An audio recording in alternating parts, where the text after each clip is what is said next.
15 years. At 28 years old, I was faced with a 15-year prison sentence. I was out in 2 of the 15. When I was in there, I spent that time, I got way closer with God, and all I did was figure out, how am I going to atone for everything I did wrong?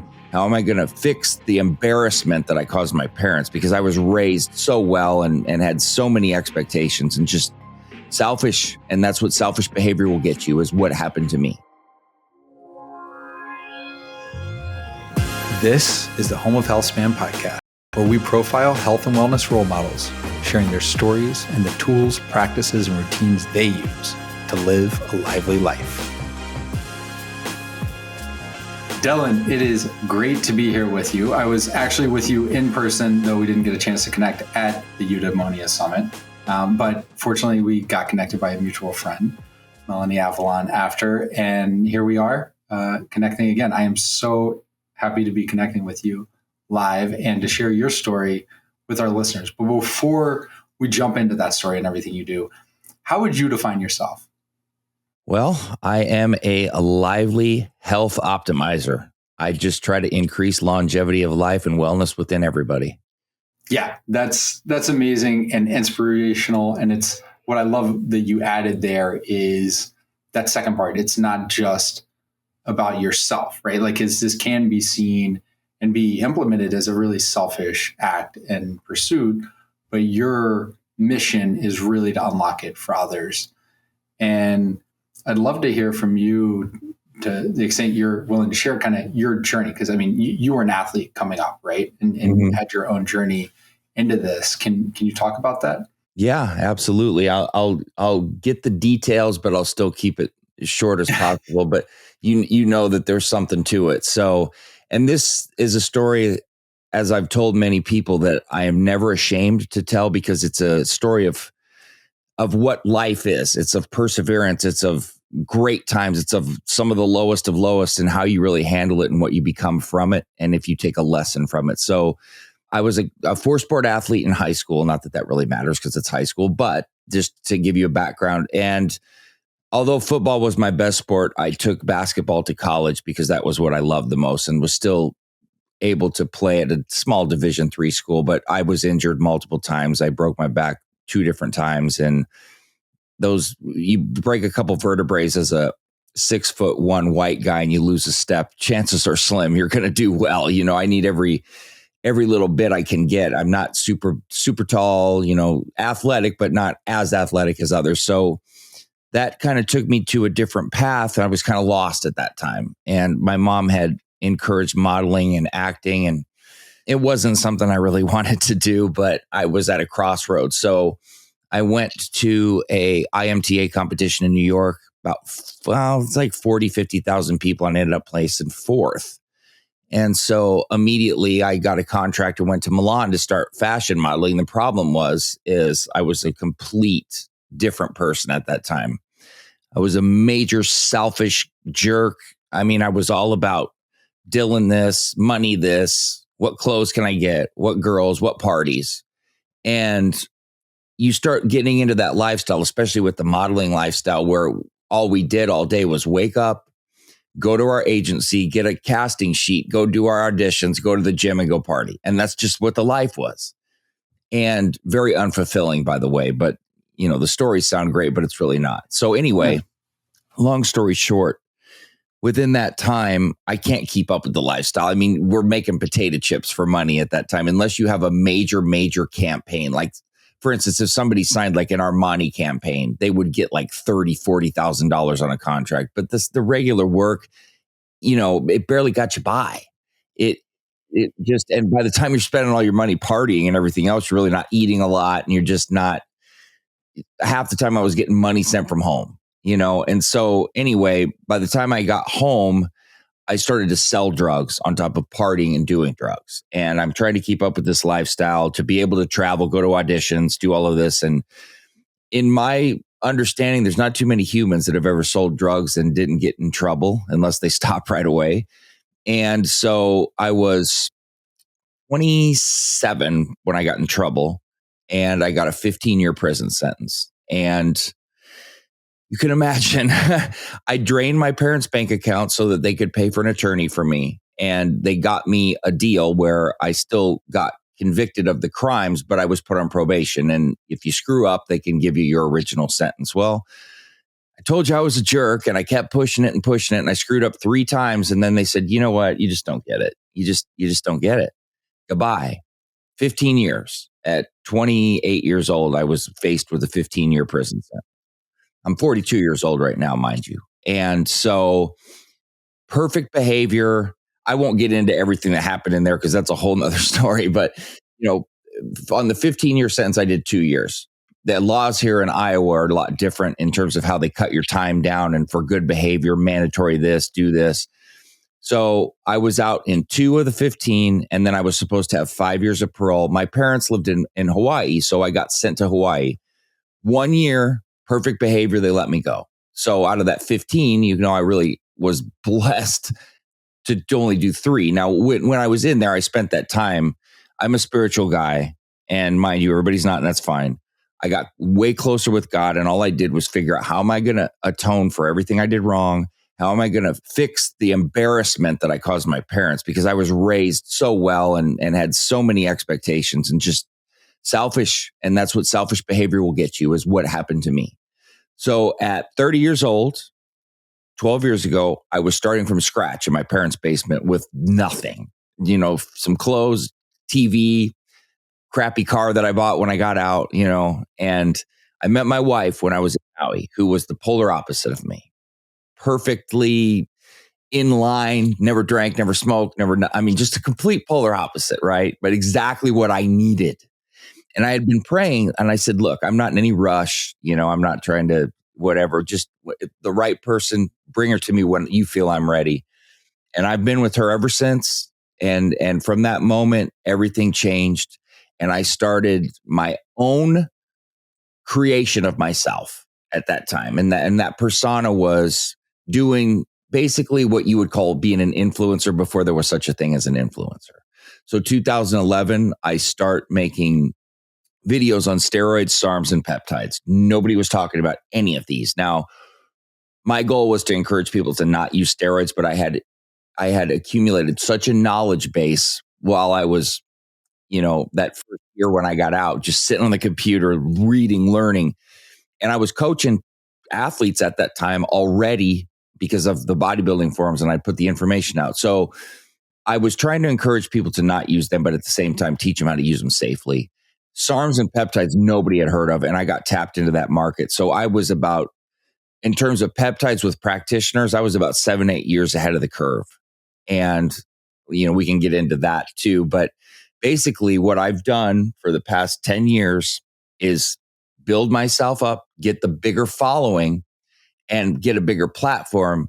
But finally coming to the realization that I kept telling myself, oh, you're doing good. You're saving people from hurting themselves, and you're doing this. And yeah, I think I was doing good, but that's certainly not what God put me here to do, was coach steroids and SARMs and peptides, right? So what I have done the past year, and I would say more so even the past few months, I got invited to speak at the Mr. Olympia with doctors and practitioners. And that was a culmination for me. And then I figured out, you're on the right path, but you're not on the right path. And that's when I got on the biohacking path, which to me is basically, in a simple word, if people are fearful of the word biohacking, it's just improving your quality of life.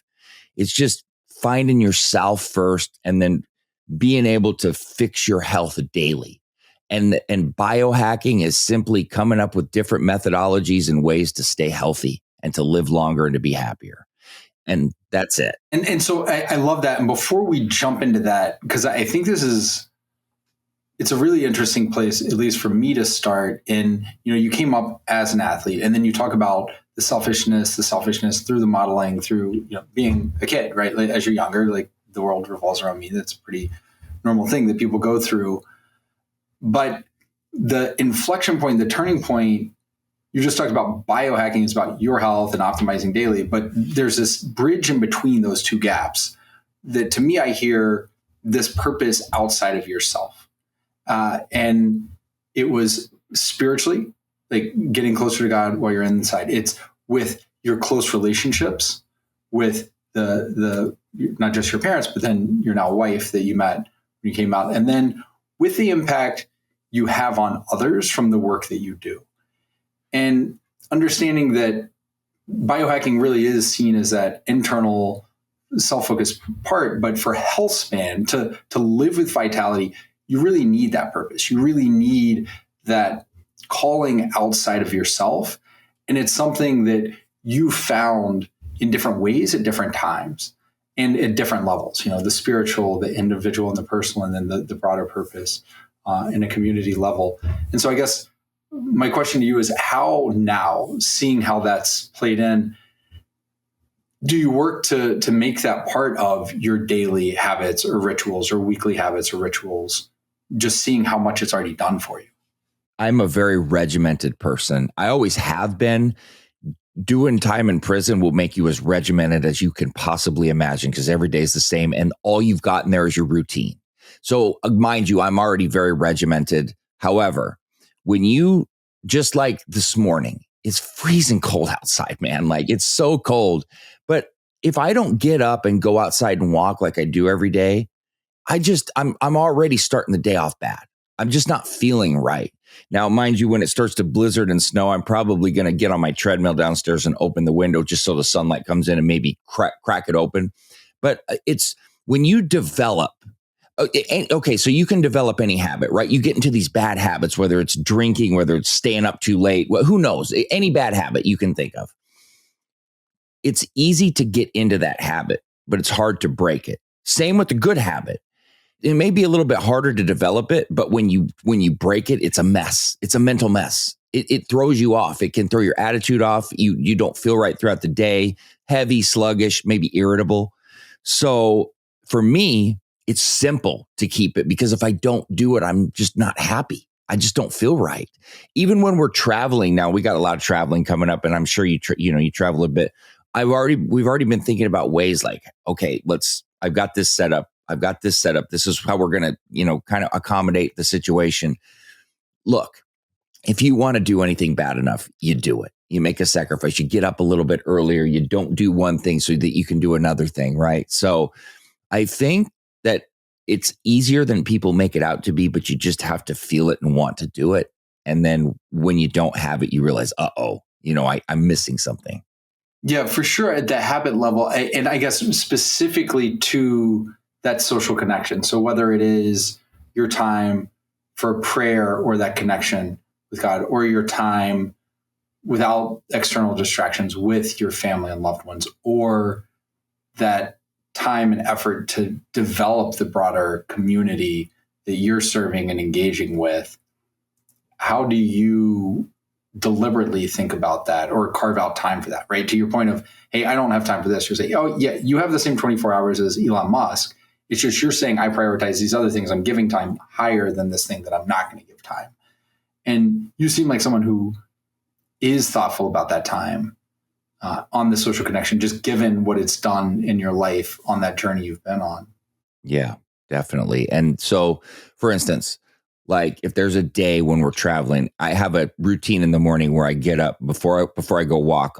I do my morning readings, the daily. I'm Catholic, so we have the daily readings, and then I have a book, because normally you would sit here and read an hour every morning, but I just, now that the business has gotten so crazy, I have to split things throughout the day, but I still do it. So I have a book, like for instance, this book here. It's like a one a day reading that is like a certain teaching every day. So I'm in that right now. Otherwise, I just read excerpts out of the Bible. And then I'll go for my walk. And then like my sauna time, that's extra prayer time where I'm missing that normal first hour during the day. But I've accommodated it to where I can still do it depending on, like, for instance, when I'm in the car, instead of being on the phone or listening to music, I'll do some prayer time there that I may be missing. There's always little gaps in the day. So I hate it when people say, oh, I'm so busy, I can't do this, I can't do that. And it's like, you really could. It's just, that's not your priority. Right. Like you'd rather do X, Y, or Z as opposed to what you're missing out on the day. And it just comes down to what's your priority. Because if it's really important to you and it's a priority, you will figure it out somehow, some way. Listen, no human doesn't have gaps in their day where there's a little bit of time to do something. and we all know it because we do it to people. Oh, I'm so busy. I just can't today. I'm so booked up. But you really could if you wanted to. You may be too tired. You may want to do something else, but you really could if you're being honest. There are infinite things we can do. And there are only a small number that we really need to do and should do. And so back to that, there's more things we can do than can fit in 24 hours. But the things we really need to and should do, most of the time can't. And it's about saying yes to the things that we need and no to more of the things that may get pushed in or we let default in, and being really deliberate and thoughtful about what we allow into our lives, what we give space in our mind, in our time, in our calendar too. So it sounds like for you, you started off, getting outside, getting that morning sunlight and your body moving. Because you said, hey, I'm either going outside on a walk or I'm on the treadmill. Coming up as an athlete and going through that. And then you have the prison routine, everything, and then being in the bodybuilding world. What does your kind of fitness and mobility and movement routine look like now? I mean, kind of day to day, week to week, what are you doing there? Just mind you, when I tell you this, I don't recommend this like for my clients or anybody because I'm intense. So on my workout days, I do a 20-minute walk outside. I have 2 non-workout days a week, so that walk will be 35 minutes. But on my workout days, so I'll do that walk, and then I'll come in. Like generally, I'll have either a podcast that I'm doing or that I'm on, or I'm doing some video editing, or I'm answering emails. Whatever the case may be, I'll do that for a few hours. Then I go downstairs. I have all of my cardio equipment here. So I have a commercial treadmill and elliptical. Depending on the pain in my foot that day, I will always do 80 minutes downstairs. Now, sometimes it'll be like 60, 65 minutes elliptical, 15 running. If my foot's feeling good, I'll split it in half. It just depends. I've beaten it up pretty bad. And then I'll try to hit my abs. Then I come upstairs and I shower, and then I get in like my pre-gym meal, so to speak. And then after I do that, I'll go downstairs and walk about 10 minutes, 15 minutes. You're always supposed to move after you eat a meal. And then depending upon the time, I'll try to get some more work done. I'll have some calls fixed in there. So because I try to have some more kind of like fats before I go work out so that I'm burning those as fuel as opposed to just doing a ton of carbs before a workout. I find it works better for me. That's not what I always recommend for people, but you want to give those a good hour to digest at least. Mine I've got it down to the T on how quickly. And that's more like ground beef for me. I wouldn't recommend eating like heavy fats, but anyway, then I will go to the gym, do about an hour and 15 minutes of lifting, and then another 20 minutes on the stair climber of cardio. I'll come home, my sauna will be started and warming up for me. And then I'll come in, I'll take a bite of something post-workout. I normally have like a kiwi, maybe a little bit of rice and a couple egg whites, something light, but still protein and carbohydrate to replenish, because then I'll eat again a little bit later. I eat too late at night, mind you, too, and I don't recommend that for people, but it's just kind of worked for me. And then I'll come back in. I try to spend some time with my wife, my cat, probably get back on the computer and do a few more things. And then I start to kind of wind it down. I lay down. I have a massage chair downstairs that I go sit in like 30 minutes. And then, once again, I sit with my cat a little bit because she's kind of like glued to me. And then I tend to just kind of go to bed after that, man, and just wind it down. Yeah. So if I'm hearing you right, on a workout day, we're looking at 100, like 3.5 hours. Pretty much. Movement in there. Yeah. Okay. Yeah. And a non-workout day, that's just the 35-minute walk? Pretty much. I'll do a sauna in there too when I can. And I try to listen, man, the older you get, the more you got to realize you got to listen to your body and take those. Because I used to go 6-7 days a week, but actually that's detrimental. You're overtraining and you're getting to that point where it's a hindrance as opposed to a help. And when you get older, I'm not old by any stretch, but in your 40s and you've beaten yourself up as long as I have, you learn to lift smarter, not heavier. And you learn that if you don't take those rest days, you're not going to grow. I've gotten my best results really if I took 3 rest days if I'm being honest, but I can't mentally do it. I just can't.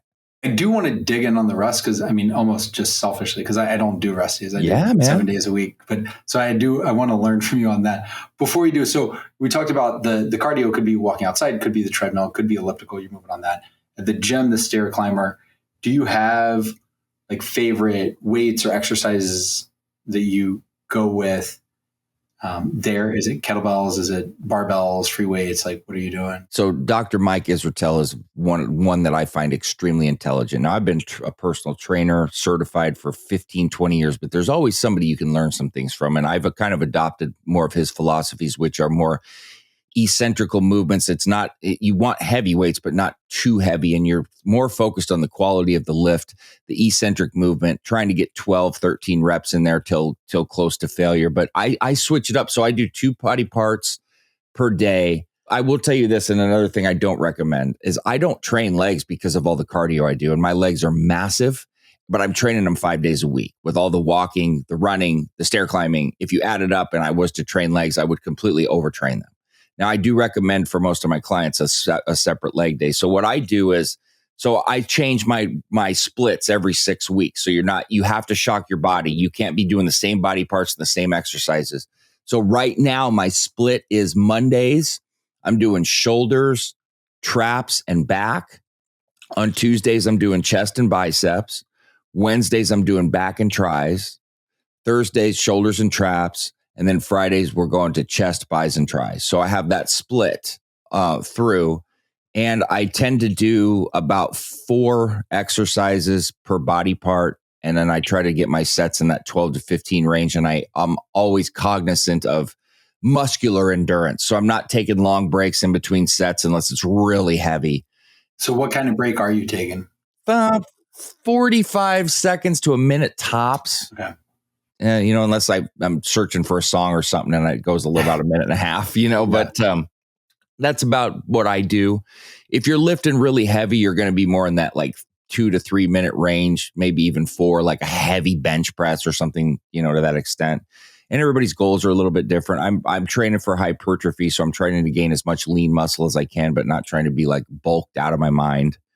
I do tons of different movements. I'm constantly changing it. I'm looking for different ways to elongate my muscles and to get the deeper contractions in there to kind of give the optimal growth.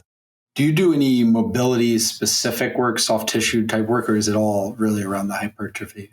Right now, I'm kind of focused on hypertrophy. Not that I haven't done that in the past, but I'm kind of in that stage right now where I'm trying to get as much lean muscle, and especially closer now to the winter. But I've had body image issues my whole life with, you can imagine, being in fitness modeling.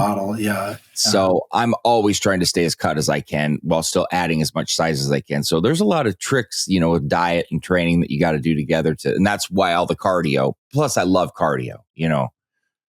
Do you listen to, is it music, podcasts, books? Like that's a lot of time.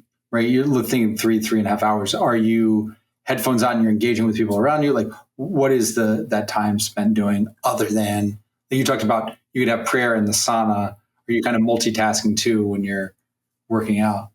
I do multiple. So I don't really watch a lot of TV ever, but I like sports, like talk shows. So when I'm on the treadmill at home or the elliptical, I'm doing a lot of that. Or like right now, I'm getting an integrative health practitioner certification. So I'm watching some of those videos at the same time. But generally, that's my sports time because I don't get a lot otherwise except Sundays for football. And I'm a sports guy. Like I watch everything. When we're at the gym, I do 2 things. So on Sundays, I will listen to Father Mike's homily, even though I've gone to mass on Saturday. I will take so that takes up normally 25, 30 minutes of my lifting time. Otherwise, generally, I'm just into music. I used to DJ and I'm like obsessed with music. So I go in phases where I'm just doing rap and hip hop for like 2 months. And then I'm right back to like grunge, 90s grunge alternative, because that's my love. And I kind of fluctuate back and forth depending on my mood, so. Yeah. Yeah. So right now, 2 directions and we'll hit both. But I said we'd come back to the recovery first because I am interested on that. It's a thing Peter Attia posted recently about that he was traveling and I think his routine got thrown off because he doesn't do rest days, right? Like he goes and he was like, he had to take a few days off and then was just blown away by the gains. And he was like, I know this, right? I'm a scientist. I know this. Mm-hmm. And yet even knowing it, I can't have myself do it. And then me following this and reading it and knowing it, as I was having this conversation last night, my daughter was born almost 9 years ago. And I've had one day that I didn't work out since then. That was because a pit bull took me down and I ended up in the hospital. Like I was on my way to the pool that day, and it's not every day's lifting. Some days it's swimming, some days like there's a cardio and then the weights in there. But I'm struggling with this even today. Like, do I really need to get in or not? And then I'm hearing this from you. I'm like, maybe I should take a break. Like it's been a while. Hey, dude, listen. I was the biggest 7-day-a-weeker, do that. Like if I take a day off, and especially when I was in prison, dude, you never want to miss a day in there because like, what else are you going to do? And I got into that mode when I got out, and I never listen. I have a mentor, and I just wouldn't listen to him. And he just kept telling me. And then my wife and my mom and my dad, and they're just like, dude, and I know better. Just like, dude, Peter Attia, how smart is he? Right. He knows, but he couldn't do it. Right. When you do it and then you realize and you see, because so for me, and I don't know what it is with you, it may just be that you just feel like you're just not doing something that day. But for me, it would be like, oh my gosh, I'm going to gain weight. I'm going to do this. I'm going to do that. It's the same thing I was doing with my diet where I was like starving myself on non-workout days. And then I started testing. I'm like, dude, not only are you like holding extra water when you're starving yourself and you're like the scale's moving up, you feel horrible. And then I switched it and I started eating. My weight actually dropped and I felt way better, and I wasn't holding on to any water weight, which is what you're going to do.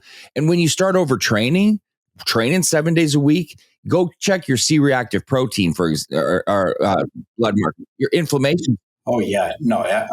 All my liver markers are jacked up, like everything. Yeah. Yeah. And so I literally read blood panels by the day is what people hire me to do, is hormone optimization and blood panels. So I've been doing it like 10 years.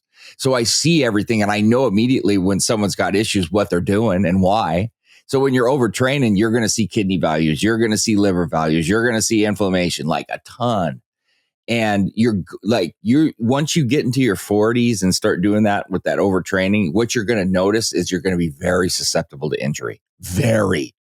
So you gotta, and you also have to give your muscles time to grow, because think about this. When you lift, for example, why don't you lift biceps 3 days in a row?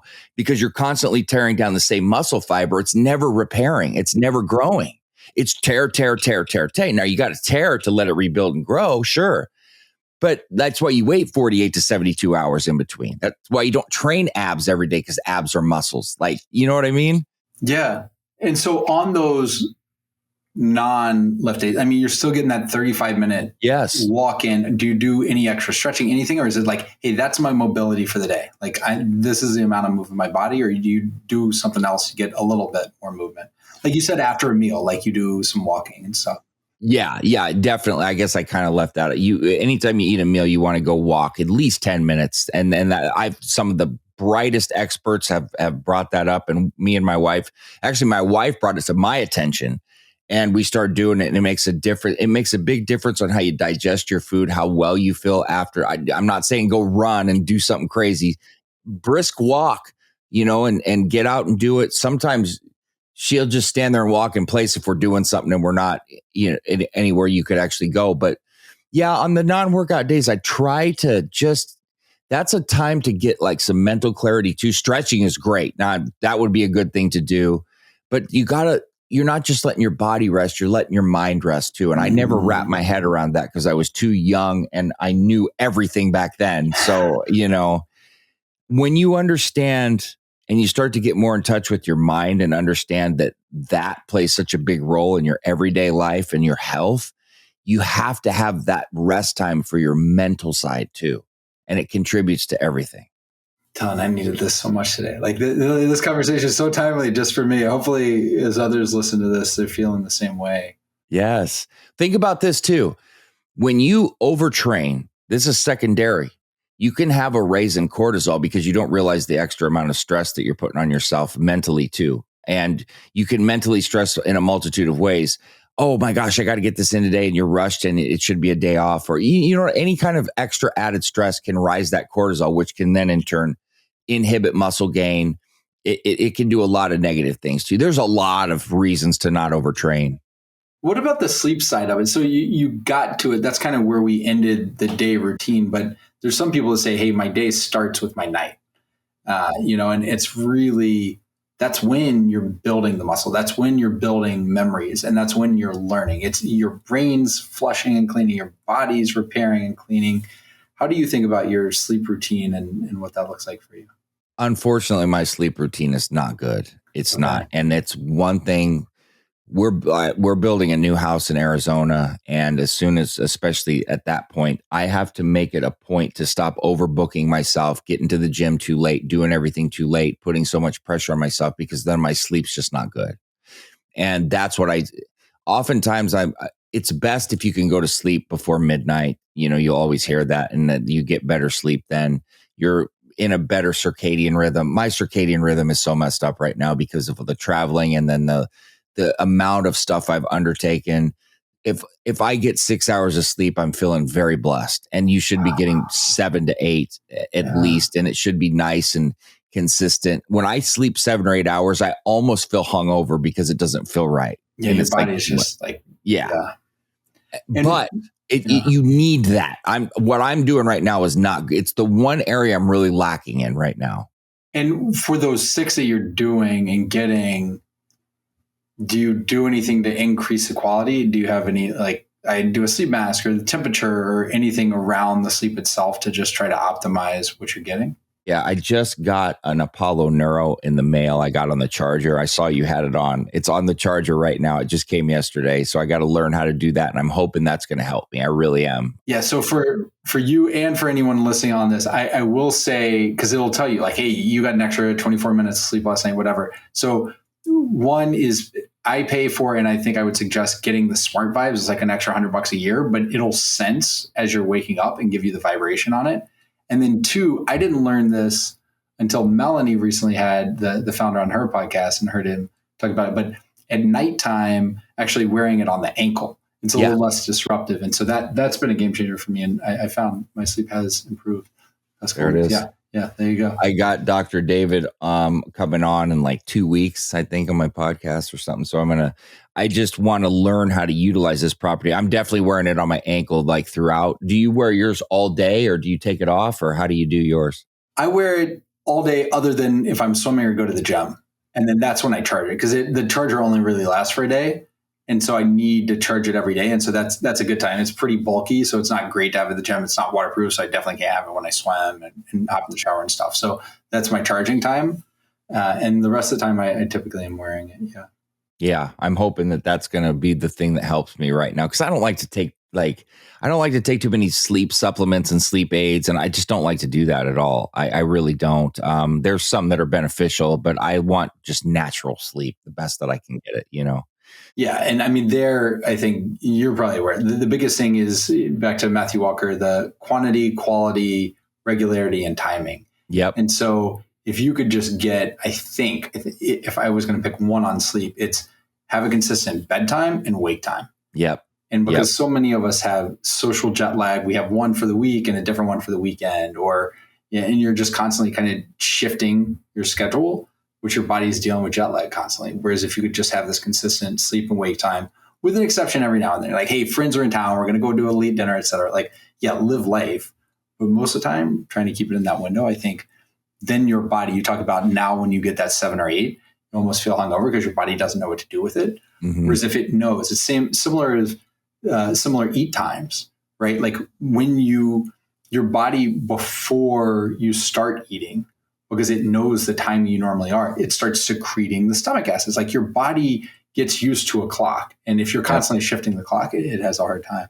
Absolutely. And that's just one of those things. And I used to be really good with it. My wife, when we lived in Washington, she had to go to work like super, super early in the morning. So I was on a good schedule. I was going to bed early. I was getting up early, and things have gotten crazy, but that's definitely something. And it'll be nice in Arizona because there's no daylight savings time. So when we moved there, that's something like we were at Eudaimonia when the daylight savings hit too. And I was already in a different time zone than I live. So that wasn't helpful either.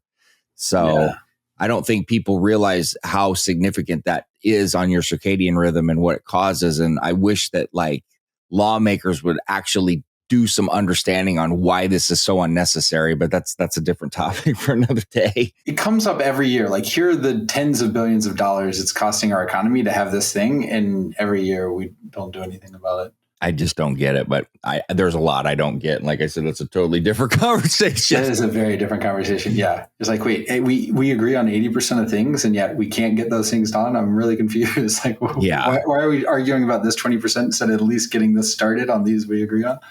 But that's politics for you. Yeah. Oh, man.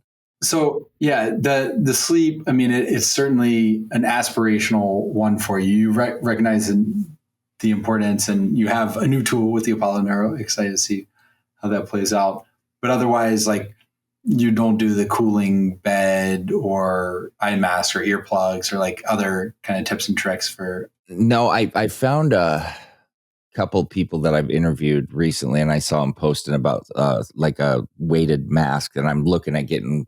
I'm making a Christmas list for my wife, and I was actually going to put that on there to try and just see if it helped, or it's worth a try. I mean, it's like it's not a pill or anything. I'll try something like that. Yeah, I mean, I would say the masks personally, they're wildly different. I found one that I absolutely swear by. I tested 15 of them, and there's one that I just find amazing, and I have one in my bag. I have multiple of them all over the place because it works for me. Other people find that one way too hot, and they like other ones better. So I wouldn't, if you don't like that one, I wouldn't write off masks in general. I think they're absolutely incredible because it lets you just be in the dark and sleep as much as your body needs. I love that. You're going to have to send me that when we're done, because I want to know. I had an apartment one time, and I'm not kidding you. I taped foil over the windows, and this was like when I was young, right? And I was partying a lot. So there would be days I'd wake up at like 2:00 and not know what time, like 2 p.m. Yeah. And mind you, we were up late, but I wouldn't even know what the hell was going on. Like, seriously, it was so dark. That was the wake up call for me. So my first year of law school, I lived in a room that didn't have good blinds, and there was a street light right outside. Yeah. And I just slept terribly for the first week or two. And then I aluminum foiled the window. Yes. And the first night I slept 13 hours. Oh, wow, this is different. And so then I realized how light sensitive I was, and started doing eye masks. And it was actually an event with Andrew Huberman and a bunch of other people. They gave us this particular mask. Nice. And I'd been searching for it for years, and then finally found, like, wait, this is the one. This is incredible. And yeah, so I'll send that to you after, and we can certainly put it in the show notes for others. Any sleep tips or little hacks, I will welcome them with open arms. Yeah. The other one I will say, and kind of dirt cheap, not everybody likes them, but I heard it on a separate podcast. And the person was like, yeah, I use those. They were amazing. I don't know why I stopped. I'm going to go back to it. But just wax earplugs. They're like dirt cheap. They're $4 or $5 for a set of 3. And you don't push them all the way in. It just kind of closes off the outside. And you're just kind of creating the sensory deprivation chamber, right? You have your eye mask, you have your ear, and you're just like, your body just takes what it needs. I love it. Cool. So now, if it's okay, I would like to jump back to the nutrition, because you seem really dialed in on that. You're like, well, kind of more ground beef here, and then it's maybe a kiwi and some rice and some egg whites like here. And so is this I'm counting macros? Is it you're weighing food? Because, there are different people that do all the different modalities of it. How do you look at your nutrition, your fueling of your body in this life? So I have had like a breakthrough. I would say it's been about 4 weeks now. So I have been a certified nutritionist for 2011. So 13 years, but I started studying nutrition at 11 years old. I started to read food labels. I started to learn and understand them. Like I said, I've had like eating disorder, body dysmorphia most of my life since I was a kid. I was like an overweight kid.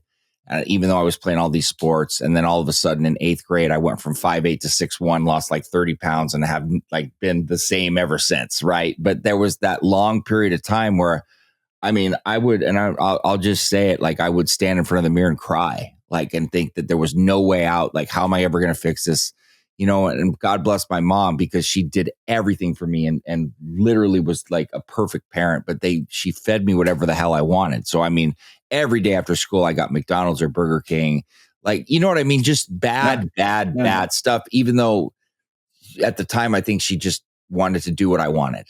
Yeah. So I have developed this. Now, I have gone through phases where I was obviously using steroids or performance enhancing drugs where I was like, I had 8 abs, like getting away with. Abs had abs. Yes. It was ridiculous. I'll show you pictures sometimes. It'll blow your mind. But my eating's always been off. Okay. Like I've always had it in my head to be scared of fats, even though I know that's inaccurate. But I do this thing that I despise that mentality that, well, I'm just different. Well, you just don't know because I told myself that for 30 years that I'm just different, and you know what? I told you I spoke at the Mr. Olympia and I got home and I got COVID and I was so upset, not because of the COVID, because I had it 3 or 4 times, but because I felt like, oh my gosh, I had just done all of this. I had all this momentum. I was going to come home and start doing this, and this. Why would I get sick right now? And you know what?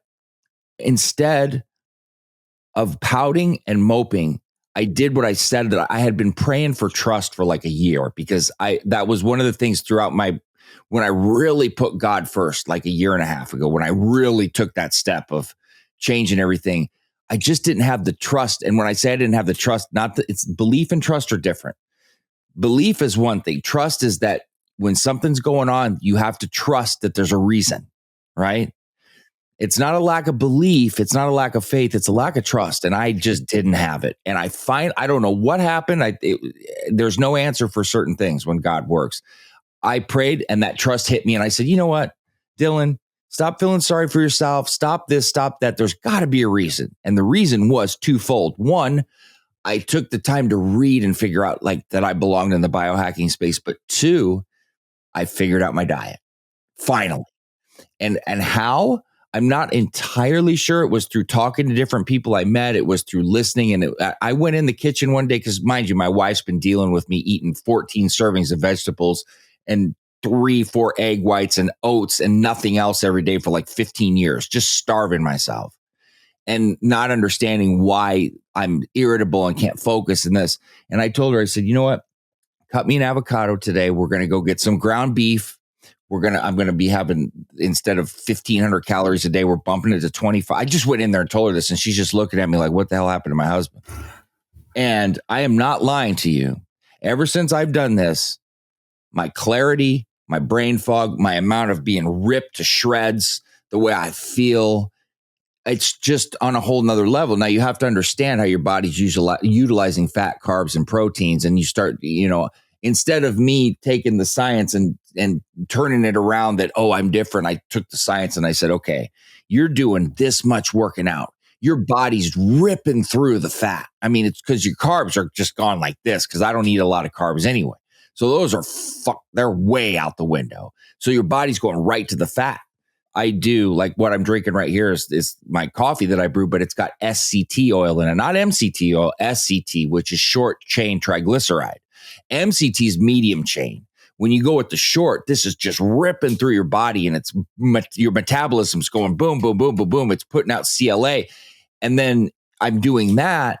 And then I'm doing grass-fed butter, grass-fed beef, stuff that I had in my head like, oh man, if I eat this, I'm going to be fat again, and this and this and this. My body's like thriving on it. Thriving on it. And so right now I'm doing like a 40-40-20. So I'm doing like 40% protein, 40% fat, 20% carb. And for me, oh my gosh, it's killer. Now, when we were at Eudaimonia, I got hooked up to this machine. It was, I don't know how to say it. It's PNOE. And the guy is awesome, by the way. He'll be at A4M, and I'm actually doing a podcast with him. But what it did was it analyzed how much your body was burning through fats and carbs on this machine while I laid there for 15 minutes with this mask on. And I was like 73% fats and 20-some% carbs. And then I was like, okay, let's roll, and the fats have been demonized so long, and it's just not accurate. And that's a lack of understanding cholesterol. It's a lack of understanding different types of fats, additives, things that go into them, and utilization of them. Well, part's lack of understanding. Part is it was a deliberate disinformation campaign. Mm-hmm. There's a book, The Big Fat Lie, right? Like This was all funded by the food industry to demonize one thing that they couldn't monetize as easily as some others. So right. it's not our fault necessarily for No. growing up in a time where the entire system, I mean, this is my father was a cardiologist. He's like, basically everything they taught me about nutrition in med school was wrong. And then you say today, you go talk to people coming through med school. So you're in med school for 4 years. Mm-hmm. How much time do you think you spend on nutrition? Probably not much. But I mean, take a guess. Out of 4 years of education. If I was to break it down, I would say not even a quarter of a semester. 2 hours. 2 hours on nutrition. And I mean, so that's a huge part of cardiology. yeah, but all doctors. And so this is a funny thing. Like a nutritionist, you think, oh, well, they're not a doctor. And talking to a doctor, like, no, that person knows way more about nutrition than I do. Like, yeah, I have an MD, but I didn't get an education on nutrition. I don't know anything about this stuff. They didn't teach me this. The nutritionist actually was taught about this. Go talk to those people because they know way more than I could possibly know on this. Yeah, it's wild. Well, when you go to a cardiologist, if you have any cardiovascular trouble, high cholesterol, blockage in your arteries, any of the sort, what are the first two things that they tell you to do? Diet and exercise. Or put you on a statin, but let's just leave that. Yeah, if I can sell you a pill. Yeah. Right. But it's diet and exercise. So how would you not be trained specifically in those two aspects if that's what you're telling people to do? So you're telling me go do diet and exercise, but I can't tell you what to do. I can't tell you what to eat. I mean, that just doesn't even make sense. Yeah, I mean, it gets back to what Hippocrates or even Socrates or one of them was like, food is medicine, right? Like it goes back that we knew this. And moving our body, right? Those two things, it just gets back to these very basic pillars of fuel your body with the right things, rest your body, move your body as much as it needs and keep that mobility. You live with vitality. You put these things in. I mean, you're very, very thoughtful, the 40-40-20 and understanding what I also love about this, and hopefully people listening to this can appreciate this as well, is this isn't written in stone. No, right? Like no. We're both coming at this as scientists of saying, hey, based on the information I have today, this is what the right answer is. But you know what? I'm going to keep researching. And as new information comes out, I'm going to try new things and see what's working, which I think is the entire premise of biohacking. It's not this one and done. It's this process of learning, iterating, and improving. Yes. Everything in life is trial and error. So I can give you a list, just like I tell people when I coach them on steroid use. I can tell you that this should do this for you and it should do that, but I cannot tell you if you're estrogen prone. I cannot tell you if your body's going to metabolize this fast or slow. I don't know if your liver and kidney values are going to explode or it's not going to affect you as much. I don't know. So it's all a test and we have to test it and figure it out from there. Same with diet. So when I was telling you they hooked me up to that machine, they also gave me a macro breakdown of what I was supposed to take a day to maintain my weight. And it said on workout days that I needed to be eating damn near 3,500 calories and that I needed to be eating like 380 grams of carbs and 120 grams of fat and like 200 and some grams of protein. Now, I weigh 185. My goal is to get about 1.5 grams of protein per pound. I'm falling short of that right now. I'm about 250 and I'm slowly testing my fat. So right now I'm about 80. I'd like to get up to 100. Now the carbohydrates is where I'm seriously lacking on their scale, right? So all of my carbohydrates I eat a ton of vegetables. Like I eat a ton. And it's coming from vegetables, oats, and fruits. And so I'm a strawberry, blueberry, blackberry, raspberry is what I do. And I mix those in my Greek yogurt. So what I do with Greek yogurt, like those 36 ounce containers of Greek yogurt, I get one of those every 3 to 4 days. I put it in like a Tupperware. I take 2 scoops of protein powder, which I design myself. I custom design at True Nutrition. And then I cut some fruit in there and I have a serving and a half every day. I grind all my almond butter fresh. I basically, and you want to make sure with almonds that they're like shelled off because the shells can increase lectins and you want to avoid that, so there's so much that there's there that you got to learn that people will say, oh, that's crazy. But if you think about it, it all adds up. So if you keep doing all these little bad things, think about how many times you do it over and over. It adds up, right? So if you're eating like certain things and it says less than 2% blue dye, sucralose, whatever, but you got 10 things that you're doing every day of that, I mean, it adds up, man. It's too much. we did a test here, and I told my wife, I said, you know what? Let's go through the counters. Let's take like my pre-workout, my, all of this stuff and see what's in it. And I was like, man, we got to dump some of this stuff. Like there's blue and yellow dyes and all of this and less than 2% sucralose and all of this. Like we got to get rid of this. That is one of the things I've been thinking about on the protein powder side, right? Like if you think about protein goals, and this for people listening is going to be a really interesting episode to juxtapose against Dr. Michael Greger's, right? That's all plant-based, like very much get away from animal proteins and fats and lower protein. Yeah. It's just like very, very different approach. Mm-hmm. But this trying to get the protein and then saying, okay, it's really hard, especially eating mostly plants, to get that level of protein in. And so you start turning to powders, but then you're looking at the powders and what's in a lot of the powders, like, well, this isn't natural. Like, is this truly better for my body than putting something that's real into my body that it knows how to process? Like, I don't even know how to pronounce a lot of these things. Is that really the right way to go? Right. So here's what I do. And I'm just going to make a quick comment on what you said about the animal and protein fats, because I certainly have a lot of vegan friends and I don't demonize anything at all. You can't get all of the essential aminos that you need from plant-based only that you can from animal fats and meats and proteins, which can be significant. But also, some people do feel quite well on vegan diets, but most people that I run into, when they do it for a long time and they think they feel okay, and then they realize they don't once they switch back to an animal-based, or at least mix it in a little bit. Granted, everybody's different, and do you, but check your blood markers, and I think that you'll find between the two, you're going to have a lot less problematic issues, especially long-term, if you're bringing in some animal, proteins and real true proteins into the mix. But what you said with the powders, here's what I do to prevent all of this, like what you're talking. Well, one, my collagen peptides, I just get unflavored, right? So that's one aspect of protein powders that I use. But when I do whey isolate, so I go in there and I design my own, and you can pick percents. Now, granted, it's expensive if you want the good stuff. So I'm getting like 100% grass-fed, non-GMO whey. It's no glyphosate, nothing, right? And they're fed, and I'm mixing it up. So I do some egg white protein in that percent. I do grass-fed whey. I do multi-collagens. And then they have what's called their true flavors, and they're only used stevia as the sweetener, which is basically one of the best ones. Monk fruit or stevia. Yeah. And then there's no natural, nothing. But you design your own. It's expensive, but it's worth it. Trust me. This is, for me, now granted, everybody has a different budget on stuff, but when you think about where you are spending money and you say, okay, well, sleep's foundational, and well, that bed's expensive. Well, once you amortize that across 365 nights, how much would you pay for one good night's sleep?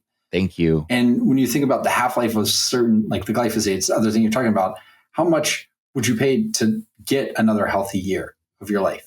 Not just an extra year, but a healthy year that you're going. And so just as you're thinking about something's more expensive or too expensive, what that trade-off is and what you would be willing to sacrifice. Because a lot of time what you're saying is, I'm just like with your time, I'm just prioritizing this spend over this. Yeah. And just double check that is really what you want to be doing. So besides the protein and very thoughtful, you said through True Food? True Nutrition is where I go. You can custom design oatmeal and protein there. Okay, nice. So besides that, outside of the whole foods that you're eating, do you supplement with anything? I mean, obviously, it sounds like you've been experimental through your life and career, but where are you today and what you're taking and using? So creatine is one that I highly, highly, highly recommend. I have everybody I can recommend that to. I put out a lot of content on creatine, multitudes of benefits.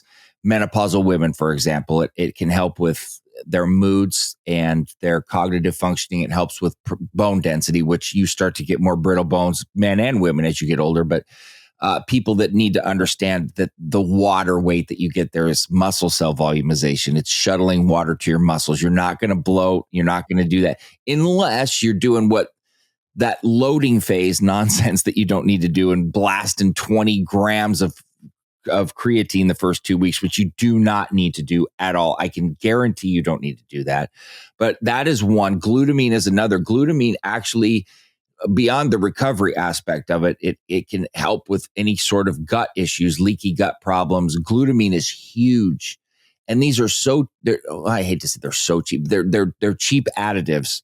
and there's nothing in them except, and they're proven. These two things are absolutely proven. So for like supplement wise, no, I'm on hormone replacement therapy, but I have been forever. And then, but I don't blast cycles of steroids or anything like that. I just use the dose that I need for my health to keep my testosterone level where it's at. But that's a different thing. And then with peptides, BPC 157, I always have on hand in a gel. For injuries, you can inject that. I'm actually going to start Epitalon, which is a peptide for sleep, fixing your circadian rhythm. I'm getting ready to start that. But there's certain peptides I certainly will implement.